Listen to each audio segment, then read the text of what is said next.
అయోధ్యకు సంబంధించినటువంటి ఈ యొక్క ప్రాణ ప్రతిష్ఠ కార్యక్రమానికి సంబంధించి తెలుగు రాష్ట్రాల్లో ప్రతి జిల్లాలో కూడా ఈ యొక్క కార్యక్రమాలు అంగరంగ వైభవంగా నిర్వహిస్తూ ఉన్నారు. ప్రతి గ్రామంలో ప్రతి వీధిలో కూడా ప్రతి రామభక్తుడు అలాగే హిందూ సంబంధించినటువంటి ప్రతి ఒక్కరు కూడా ఈ యొక్క కార్యక్రమాలు అయితే నిర్వహించుకుంటున్నారు. దీనికి సంబంధించి విజయవాడ నుంచి సంబంధించి ఏపీలో ఉన్నటువంటి కార్యక్రమాల గురించి అలాగే ఏపీలో ఏ విధంగా సెలబ్రేట్ చేసుకుంటున్నారు అనేటువంటి పూర్తి వివరాలు అందించేందుకు మా ప్రతినిధి కోటేశ్వరరావు లైవ్లో సిద్ధంగా ఉన్నారు. కోటేశ్వరరావు, చెప్పండి, ఏపీలో అంటే తెలుగు రాష్ట్రాల్లో అయితే ఈ యొక్క రామ మందిర నిర్మాణానికి సంబంధించి భక్తులైతే 500 సంవత్సరాల నుంచి వెయిట్ చేస్తున్నటువంటి యొక్క కళ అయితే నెరవేరింది. మరి దీనికి సంబంధించి అక్కడ ఉన్నటువంటి ప్రజలు హిందువులే కానీ అక్కడ ఉన్నటువంటి రామ భక్తులే కానీ ఏ విధంగా సెలబ్రేట్ చేసుకుంటున్నారు, అప్డేట్ చేయండి. దేశవ్యాప్తంగా ఇప్పుడు జై శ్రీరామ్ అంటూ ఒక నినాదం మార్గదర్శిందని చెప్పుకోవచ్చు. ప్రతి వాడల జై శ్రీరామ్ జై శ్రీరామ్ నినాదం అయితే ప్రతి మారుమరుగుతుంది. దీనికి సంబంధించి దేశవ్యాప్తంగా మరి అయోధ్యలో ఈ రోజు ప్రాణ ప్రతిష్ఠ చేసుకుంటున్నటువంటి బాలరాముడి విగ్రహ ప్రతిష్టోత్సవం దేశవ్యాప్తంగా సెలబ్రేట్ చేసుకుంటున్నారు. అంతేకాకుండా దేశవ్యాప్తంగా ప్రజలైతే ఒక వేడుకలాగా చేసుకున్న పరిస్థితి చూస్తున్నాం. పడు వాడవాడల ఎందుకంటే శ్రీరాముడు ప్రతి హృదయాలలో నింపుకోవాలి,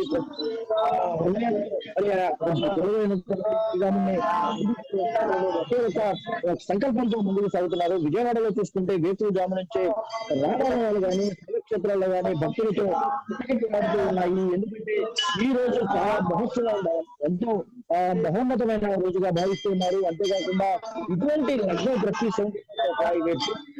ఎన్నో సంఖ్యలో ఈ రోజు అయోధ్యలో ఏర్పాటు చేసినటువంటి ప్రాణ ప్రతిష్ఠ కార్యక్రమం కాబట్టి మహోన్నతమైన భావిస్తూ ప్రతి ఒక్కరు హిందువులు మరి దేవాలయాలకు చేరుకుని ప్రత్యేకంగా చేస్తున్నారు.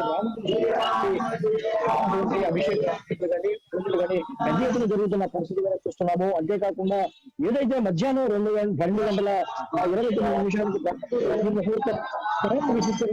భావిస్తూ ఉన్నారు. అంతేకాకుండా అయోధ్యలో శ్రీరాముడికి 12 ప్రారంభించి 84 సెకండ్ల పాటు ఈ కార్యక్రమం ప్రాణ ప్రతిష్ఠ కార్యక్రమం జరుగుతుందని చేస్తున్నారు.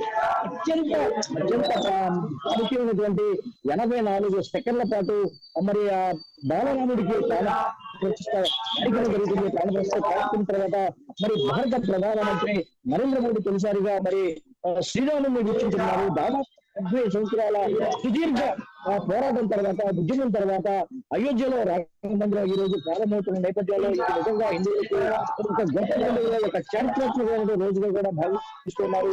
ప్రపంచంలోని హిందువులకి పెద్ద ఎత్తున ఆనందోత్సాహాలతో మరి పెద్ద ఎత్తున వేడుకలు జరుగుతున్న పరిస్థితి కూడా మనం చూస్తున్నాము. ఎందుకంటే ఇది సుదీర్ఘమైన పోరాటం.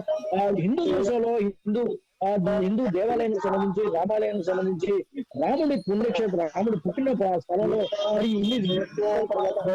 తొలిసారిగా మరి రాముడికి ఒక నివాసం ఒక గుడి ఏర్పాటు చేయడం అనేది ఒక చారిత్రాత్మకమైన ప్రదేశం, చారిత్రాత్మక అంశంగా చెప్పుకుంటూ ఉన్నారు.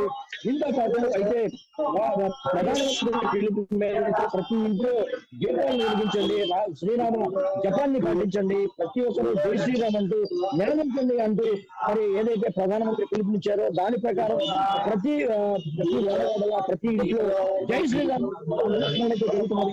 మనం విజయవాడలోని హస్తాక్షరి మందిరంలో ఉన్నాము. హస్తాక్షరి రామ మందిరంలో భక్తులతో మరి వేకువ జాము నుంచే పెద్ద ఎత్తున కూడా చేరుకున్నారని కూడా చెప్పుకోవచ్చు. అర్చక స్వాములు అయితే పెద్ద ఎత్తున మరి పూజలు ప్రత్యేకమైన చేస్తున్న పరిస్థితి కూడా చూస్తున్నాము. ఏదైతే రామ భక్తులు మరి ఈ రోజు అత్యంత ప్రాధాన్యత ఉన్నటువంటి అత్యంత ముఖ్యమైనటువంటి రోజు రామ క్షేత్రాన్ని రామ మందిరాలను దర్శించుకున్న పరిస్థితి కూడా మనం చూస్తున్నాము. ఏది ఏమైనప్పటికీ ప్రతి ఏడాది మరి శ్రీరామనవమి వస్తుంది కానీ ఈ సంవత్సరం మాత్రం మరి ముందుగానే చాలా రోజుల ముందుగానే ఒక రాముడికి సంబంధించినటువంటి ఒక పండుగ వేడుక వాతావరణం దేశం జరుగుతున్న పరిస్థితి కూడా మనం చూస్తున్నాము.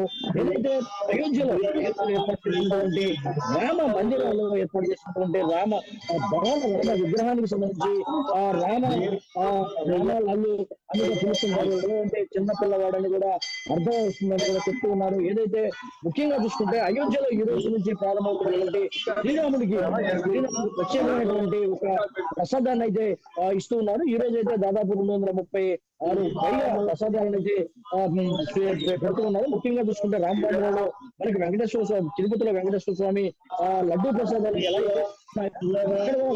అయోధ్యలో ఈ రోజు నుంచి ఇలాచీ దానం అనే పేరుతో మరి అక్కడ పిలుస్తూ ఉంటారు. ఇలాచీ సంబంధించి ఇలాచీ ప్లస్ చక్కెరతో కలిపినటువంటి థ్యాంక్ యూ కోటేశ్వరరావు.